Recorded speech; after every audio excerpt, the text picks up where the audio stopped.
Good morning, everyone. I hope you can hear me clearly. We welcome everyone to today's program titled Win sa Enerhiya, Ugnayan Kasama si Senator Win Gatchalian. My name is Jess, and I'll be facilitating this conversation between AMRECO and the good senator. So, as a background of AMRECO, the Association of Mindanao Rural Electric Cooperatives, established in 1981 and has been catering to the needs of its EC members since then. Currently, there are 34 EC members of AMRECO. Coming from AMRECO's social media page, AMRECO's inception was mainly based on the following general purposes: to promote the goals of rural electrification, to encourage the growth of electric cooperatives as institution in the rural areas, and to establish tie-ups with other development-oriented programs for the rural areas. More than 100 attendees from AMRECO. We have the president of AMRECO, Mr. Jose Raul Saniel, Yeah, morning. Vice President, General Manager of Cotelco, Mr. Godofredo B. Gomez, the former Board President of ANECO, Noli C. Namokatkat, Board President of Moresco 1, Nonito M. Labis, Auditor General Manager of Surseco 1, Joseler M. Moralda, the President General Manager of ASELCO, Mr. Emmanuel B. Galarce, the Vice President of APEC Party List, also the General Manager of CRLCO and DRLCO, Mr. Sergio C. Dagook, the Secretary General Manager of ANECO, Darwin T. Damiel, Technical Working Group Corporate Planning Manager of Sokelco, Jomar Sevillano, the TWGOIC General Manager of Socoteco 1, Mr. Michael Marcela, Corporate Planning Manager of ANECO, Ms. Melchizedek M. Bompat. We have from the legal team of AMRECO, we have Attorney Alan Gaviola and Attorney Alan Bryan Gaviola. The Executive Director of AMRECO, Ms. Joy Dioxan Buleser. From AMRECO, also Karen Grace Naranjo, Ms. May Ann Dizar, and Ms. Charissa May Silaga.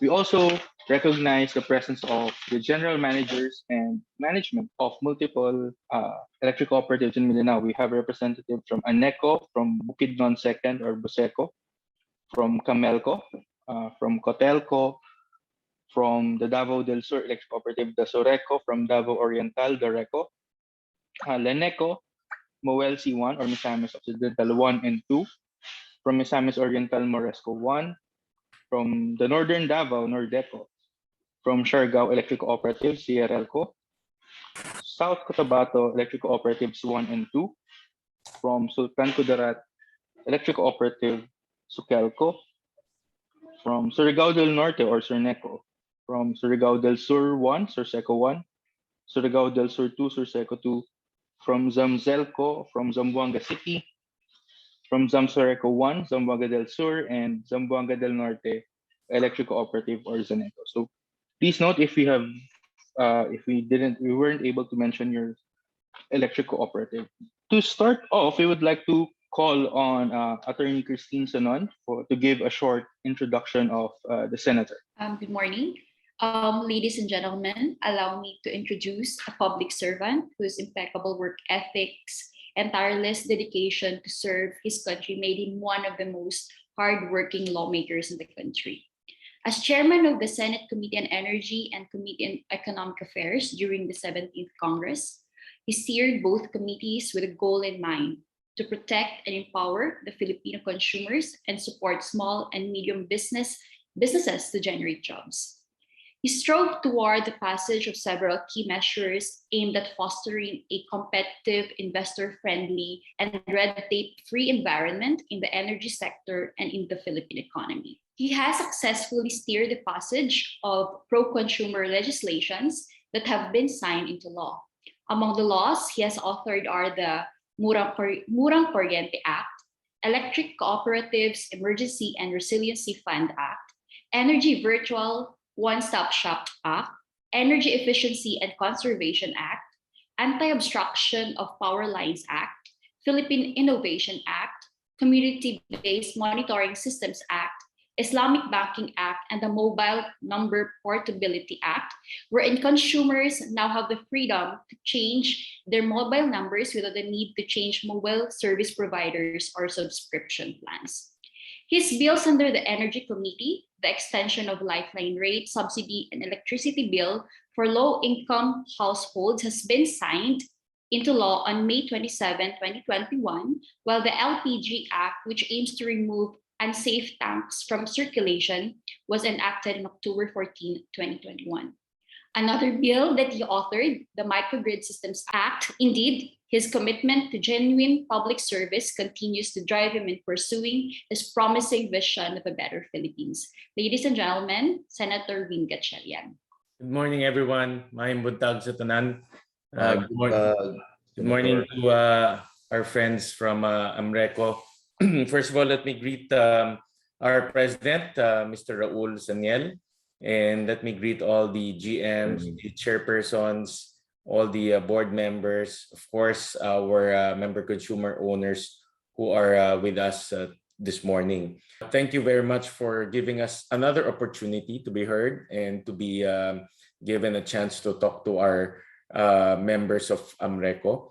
In fact, AMRECO is a memorable group for me because I remember, I think my first or my second year as chairman of the Energy Committee, you invited me as one of your resource persons. To be honest, kinabahan ako that time. Kasi bago lang po ako sa energy sector and inimbitahan po ako ng the biggest electric cooperative block in our country. In fact, is the only electric co-op block in the country. Kinabahan ako that time. I didn't know what to tell the experts of the electric co-op sector. But that's why memorable sa akin po yung grupo ho ninyo. Again, thank you very much for allowing us to talk to all of you. And second is, let me also thank you for being an invaluable resource person and invaluable partner of the Energy Committee. Even though some of you might not be sitting directly as resource persons, but some of you talk through your organization like AMRECO, Philreca, or other organizations. So yung knowledge nyo and yung experiences niyo and your honesty in contributing to the Energy Committee is really highly appreciated. Malaking bagay po sa amin yan. Like I said, you are the experts, you are the frontliners. Kami po ay supporting staff lang ng sector, and your contribution is very valuable to us. So thank you very much for that. I asked for some time because I'm seeking your support and your assistance this coming election. I'm a re-electionist senator this coming May 9, and I come to you to seek your support and your assistance in your locality. In the last 6 years being the chairman of the Energy Committee, when we have enacted many laws, 11 laws in particular. We could not enact all of these laws without your help and support. Like I said, a lot of these laws came from you, our electric co-ops and our industry players. So these are the 11 laws that we enacted, and let me just enumerate them one by one. Number one is the Electric Cooperatives Emergency and Resiliency Fund, or ESERF. Number two is the Energy Virtual One-Stop Shop. Number three is the Energy Efficiency and Conservation Act. Number four is the Anti-Obstruction in Power Lines Act. Number five is the Murang Kuryente Act. Number six, the Lifeline Rate Extension Act. Number seven is the Joint Congressional Energy Commission Enhancement Act.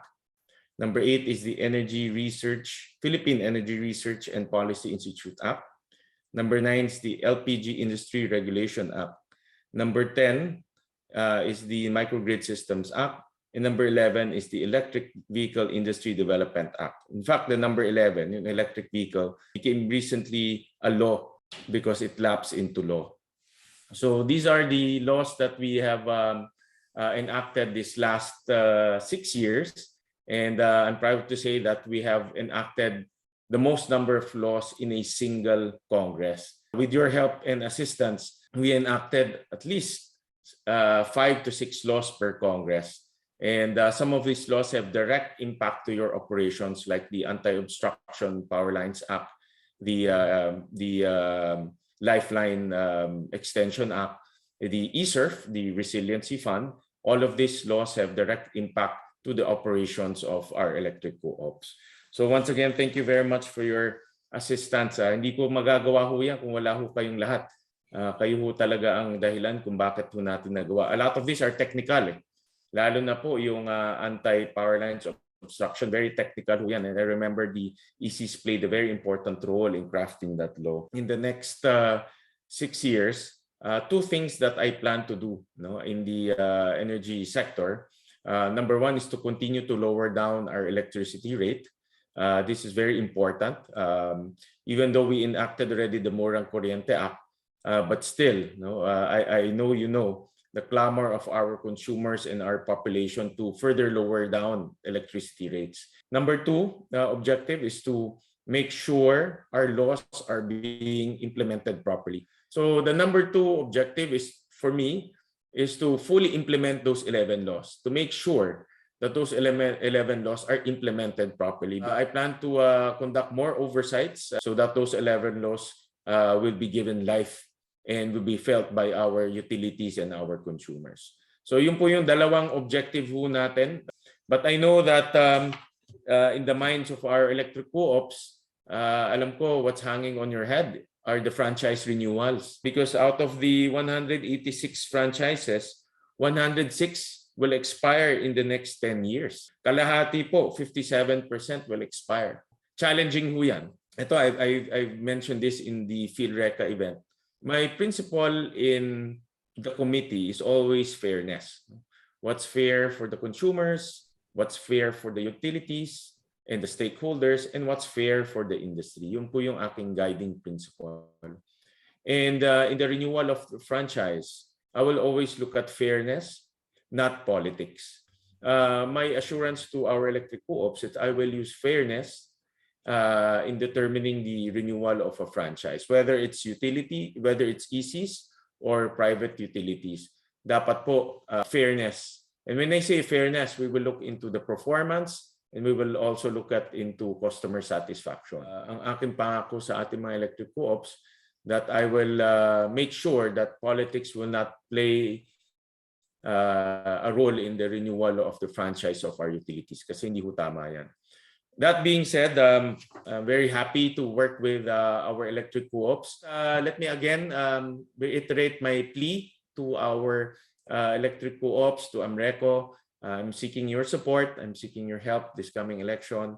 Hopefully, you can give me another chance to work with you. In the last 6 years, I've demonstrated our commitment to improve the energy sector, to improve the satisfaction of our consumers. And I plan to continue that in the next 6 years. So maraming salamat sa inyong oras. Thank you, President Raul, for your time and to everyone. Maraming salamat po.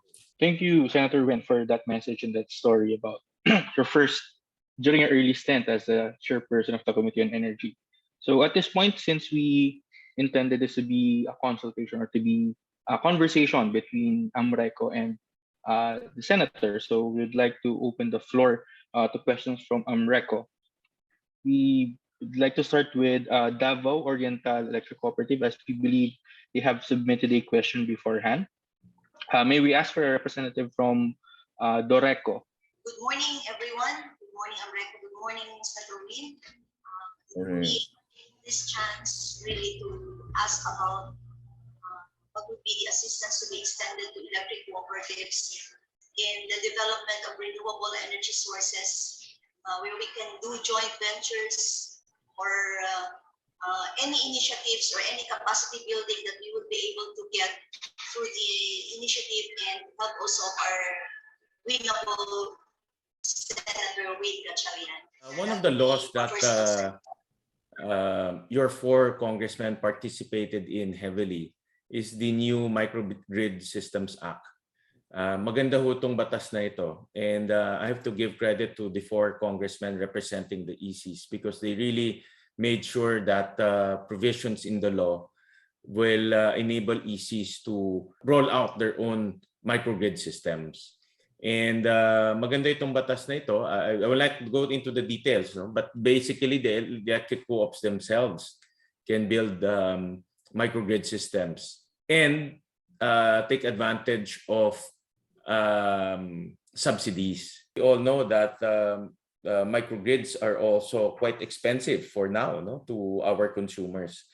And we need certain level of subsidies in order for microgrid to be economical. The electric co-ops can participate in the rolling out of microgrids in the whole country and be allowed to receive subsidies. So this is one law that electric co-ops can participate in. Dito sa batas na ito, we gave preference to renewable energy.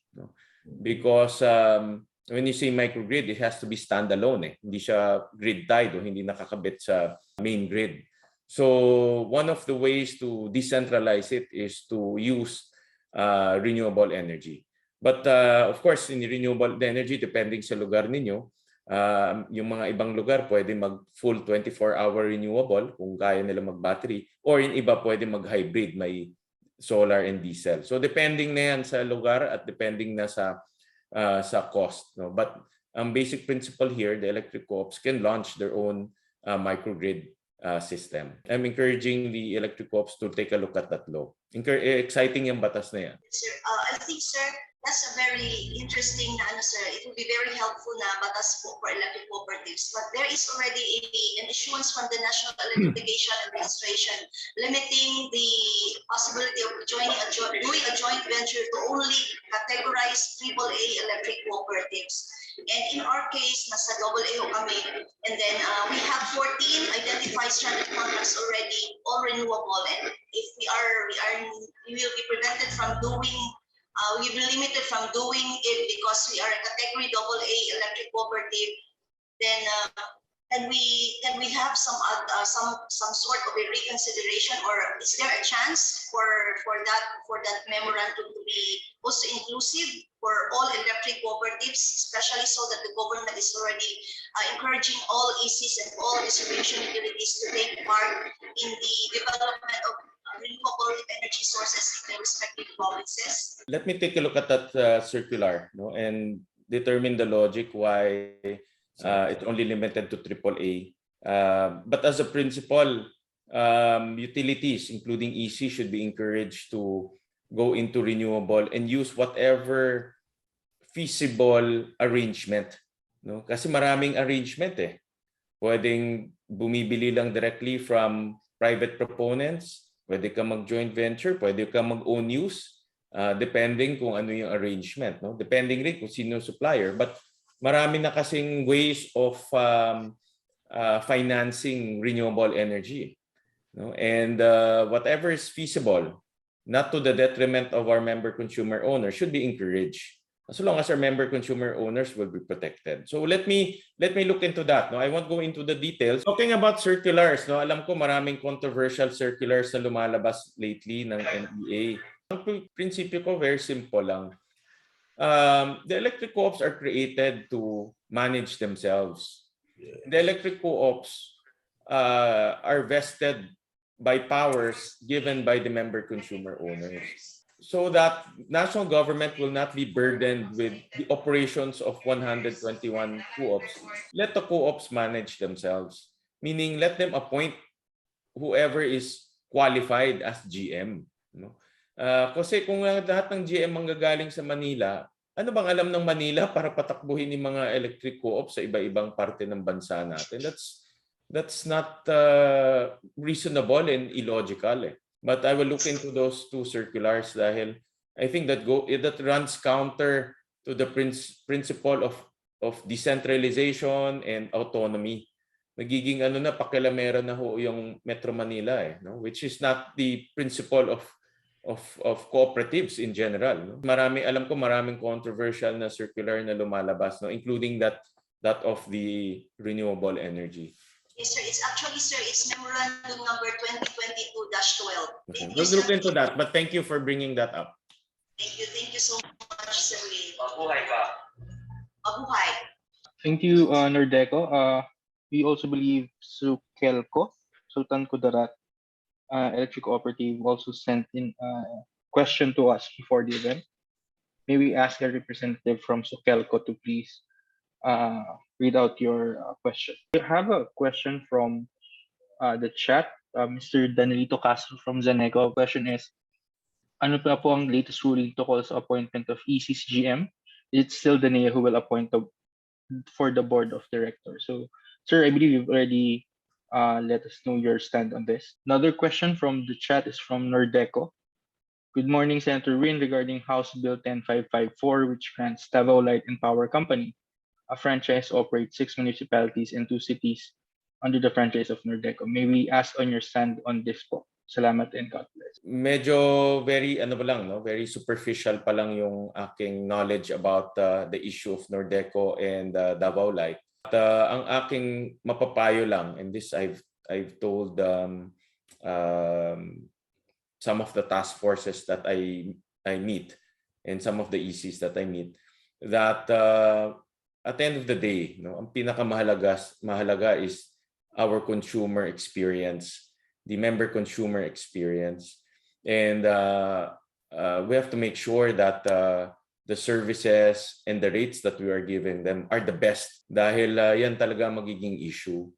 And I know Nordeco came from a very turbulent history, super turbulent, probably the most turbulent in the entire electric co-ops sector in the last many years, and it's only fixing their operations this last 2 years.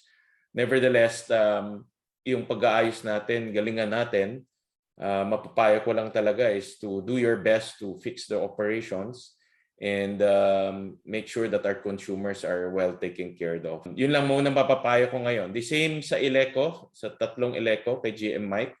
Ang issue doon, presyo. I told GM Mike that we have 3 months. We managed to delay the approval of the more expansion.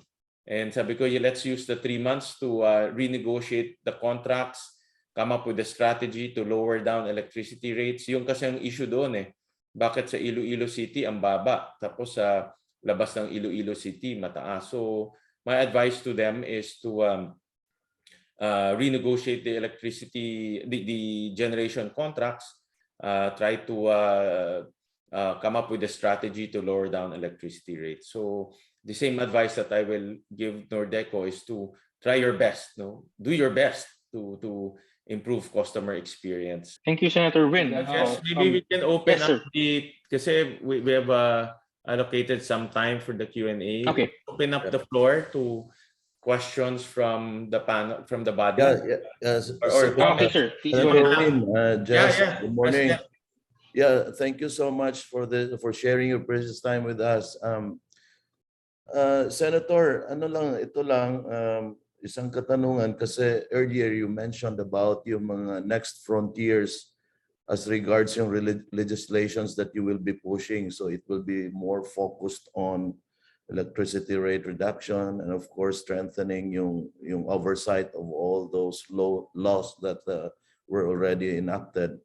I would like to hear from you, Senator, about yung strengthening of the rural electrification program. Kasi we all know this, that there are still more than 12,000 sitios, actually purok, all over the country that are not enjoying yet yung benefits of electricity, and more than 3 million households. So may we know your thoughts on this, Senator, kung paano natin ma-strengthen to, and us, the Philippines, will be able to really fulfill yung 100% rural electrification, household electrification, because this year, actually for 2022, 1.8 billion pesos lang naka-allocate for sitio electrification program, which of course very frustrating kasi sa dami pang walang kuryente. So ano bang magagawa natin ito, Senator Win, as regards probably budgetary support, since this is a national program of the government? Thank you, Senator. Thank you. President Raul, it's an excellent question. 2 things to answer that question is, number one, you're absolutely correct. In the latest count, about 1.6 million households ang wala pang kuryente, majority of which is in Mindanao. Mindanao, pinakamataas ang unelectrified households. Nevertheless, needless to say, all households that are not electrified are important. So based on the NEA estimates, kailangan ng 25 billion to electrify the remaining households using grid-tied methodology. Ibig sabihin, magpatayo ng electricity grids. So one of the measures that we enacted itong microgrid is really aimed to reach the far-flung areas using microgrid. And to encourage the rollout of microgrids by the ECs, we allowed the ECs to receive subsidies if they roll out microgrids. Dalawa ang possibility natin to reach 100% electrification. Number one is full implementation of that microgrid systems law. Kailangan ma-implement yan. And then number two, admittedly, no, some ECs kailangan pa rin grid-tied. Kailangan grid extension pa rin. So we will continue to allocate money for rural electrification. And we will make sure that the allocation will not be politicized. No? Kasi importante na equally distributed, and of course may strategy yung distribution, hindi lang yung palakasan ang allocation ng rural electrification fund. So those are the two things that I plan to do, no, inside the Senate. Thank you, Senator Win. Thank you. Sir, we have a question from the chat from Aneco. I'll be reading this out. So we believe that converting non-stock service-oriented electric cooperatives to stock profit-oriented distribution utility is not in line with the clamor of majority of Filipinos with the main objective of the Committee on Energy of lowering electricity rates. Because converting the EC to a profit-oriented business organization will directly increase the electricity rates as the latter is entitled to markup, deducing why EC would be converted to private business organization is surely, as we believe, not of reducing electricity rates. As a chairman of Committee on Energy, what do you think are the logical reasons behind some, if not most, of the legislators why they would want for ECs to be converted to profit-oriented business organizations? This is I would say, a common understanding that the effect of profit-oriented will increase rates. But I've yet to see research if this is true, to be honest about it. And this is something that my team will be studying, comparing private DUs, which are profit-oriented, versus electric co-ops, which are non-profit, and to see which category or which setup delivers the best price to our consumers. I'll be honest, may mga private DUs at are mababa ang presyo. Not because of magaling sila mag-negotiate, but because nasa urban center sila. Alam natin, pag nasa urban center ka, very dense. Pag very dense, mababa ang presyo mo. Kasi dikit-dikit yung bahay, dikit-dikit yung consumers mo. Tapos meron ka pang mall, meron ka pang pa-factory. Alam naman natin, if you ganitong high-consuming industries, mas mababa ang presyo ng kuryente. And then you compare that with electric co-ops. Electric co-ops, one bahay to the other, minsan 1 kilometro eh. Baka mahigit pa, di ba, President Raul? So obviously, mas mataas ang presyo talaga. So I'll give you a case in point, yung more versus the 3 Elecos. Di ba? Sinasabi, mura yung more. Eh, syempre, nasa Iloilo City sila. Pero yung Eleco, nasa malalayo yung mga kanilang consumer. So, mas mataas ang kanilang line losses. Pag mataas ang line losses, mas mataas ang presyo mo, obviously. Just to answer your question briefly, it's really common understanding na if you are profit-oriented, your rates are high. In fairness naman, may mga private co-ops na mababa yung kanilang generation. No? Pero hindi naman ibig sabihin dahil magaling sila mag-negotiate, but because of the density of their electric co-op. So I have to really study that very carefully. But of course, from the layman, from the consumer point of view, nakikita nila yung presyo, kaagad, mas mura dito, mas mahal dito. Yun lang naman sa ating consumer, ganun kasimple lang, presyo lang tinitignan. I've gone around the country and ang daming magagaling na ECs. In fact, I'm looking at the data right now. There are about 85 ECs that are AAA. There are about 46 ECs that are labeled green. Ibig sabihin, perfect score sila lahat. Yes.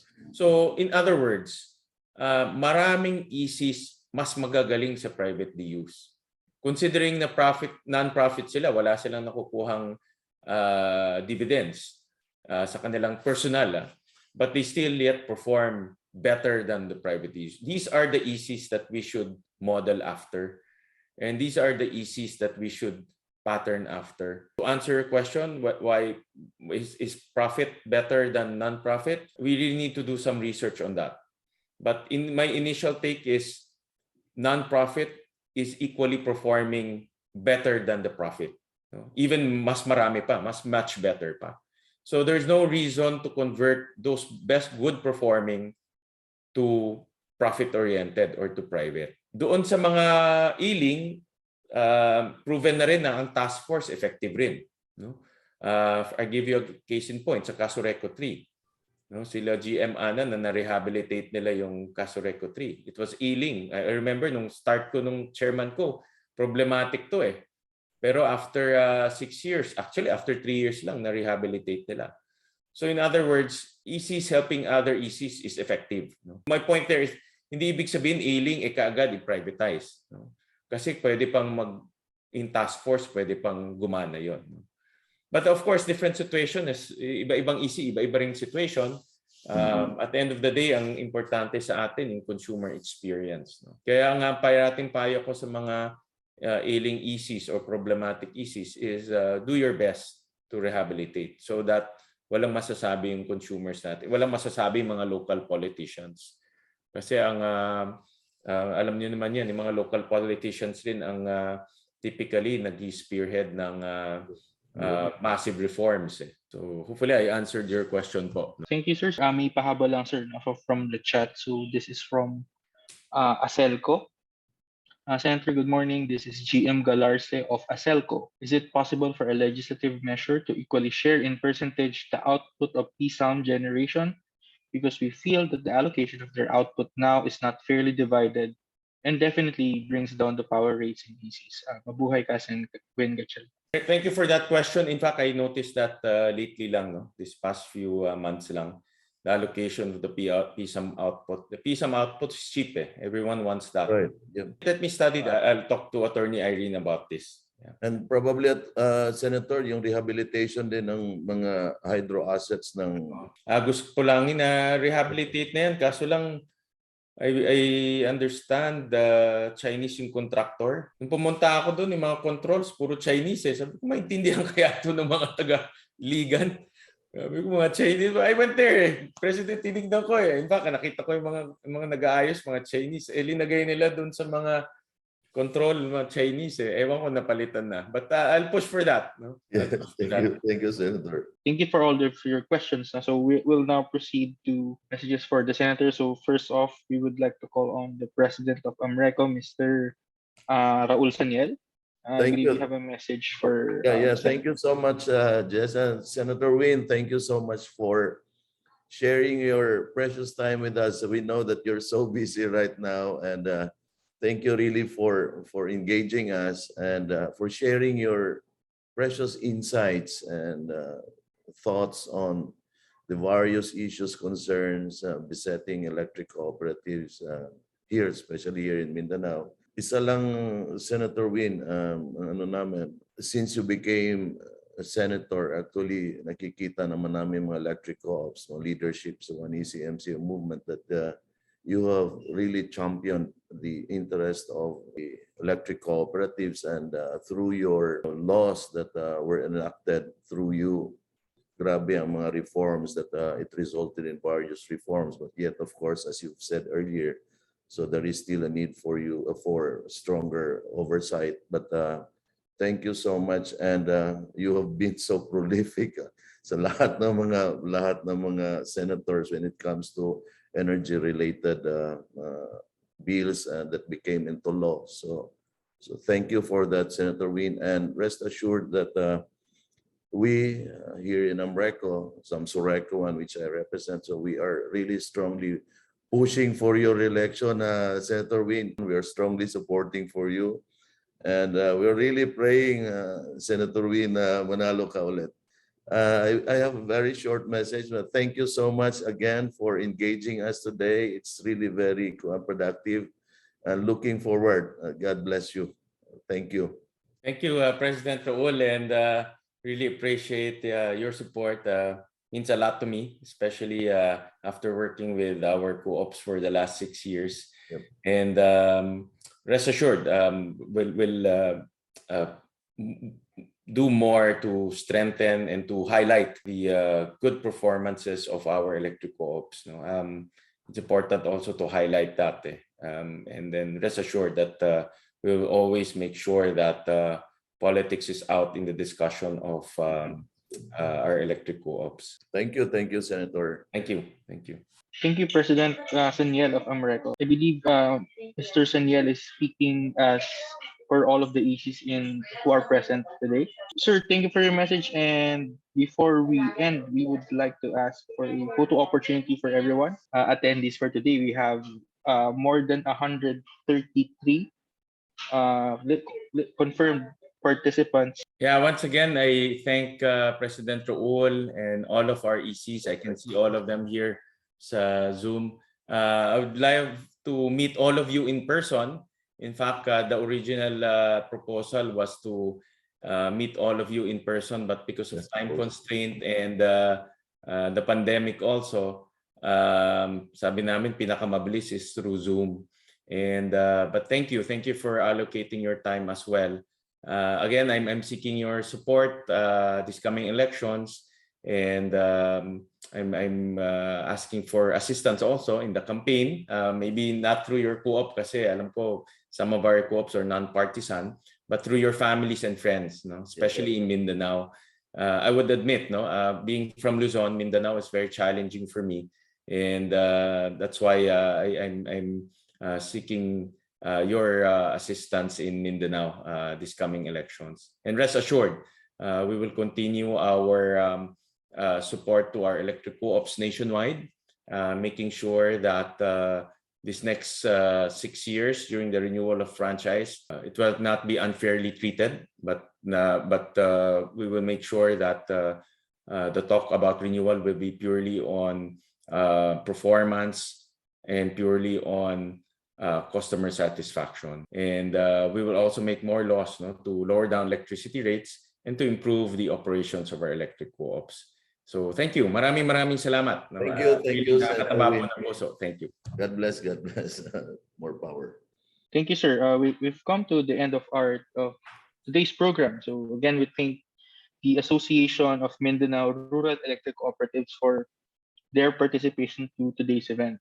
We have taken note of your questions and some of the issues that you have raised during this conversation, and we hope we can reach out to you in the future to discuss these issues and ask for further details. Again, thank you very much to everyone, and we bid everyone a very good day. Thank you.